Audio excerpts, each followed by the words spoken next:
Hi everyone, this is Ashley of CTandRina Digitals. I'm going to show you how to use my rose petal flower overlays in Photoshop. These are transparent PNG files, so they are super simple to use. You may just need to adjust the brightness or lighting a little bit on them.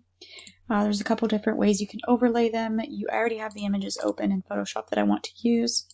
You can either open your overlay in Photoshop and you can select all, edit and copy, edit and paste into your image.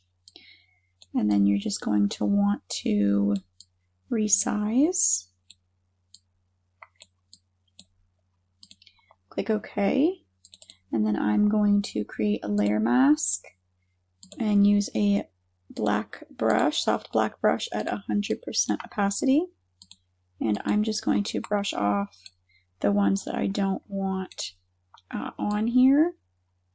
Some of them kind of just don't look right for the image.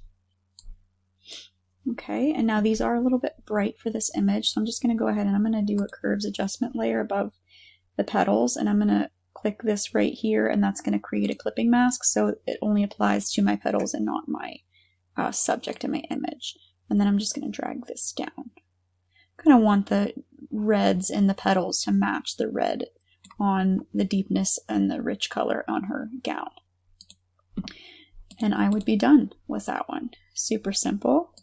Move over to this one, and now another way that you can apply them is to go up to File and Place Embedded, and you would navigate to the folder where your petal overlays are in, and then go ahead and choose your overlay. I'm going to go ahead and choose this one.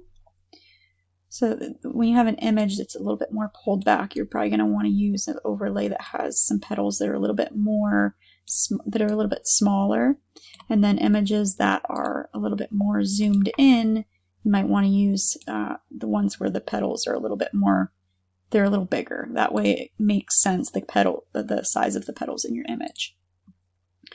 Okay, and now that I have it in here, now if I wanted to make it a little bit smaller, that would be fine too. You would just have to make sure to get rid of these ones that are cut off on the edge. So you would just create that or create that mask on there and use your black brush at 100% and just make sure you brush those ones off of the edge that were cut off initially. I think that's it. And then I would also brush off. Sometimes I like if they're overlaid like on their face or their body, but not ones that are too distracting. I think that looks good. There's a couple petals that could be a little bit darker. What I like to do is just go ahead and click on your overlay layer. I just use my burn tool on midtones, and I kind of just brush. It's just going to say that because this is Smart Object, because I use Place Embedded. Just press OK. And then I'm just going to click on the ones that I want to add just a little bit more. I want to bring down the brightness on them just a little bit. You could do that for like this one. If one's like seemingly behind him, but it's bright, you can just do that to add a little bit more shadow in there. You can use dodge. You can just edit them to where they're going to look realistic in your image. Okay, and then I'm gonna get rid of this one up here. The one's kind of distracting to me. I don't know why. Okay, before and after, and I would be done with this one. Super simple to use. If you have any questions, you can send me a message or you can ask in the group. If you're not yet part of the Facebook group, I will link it in the description.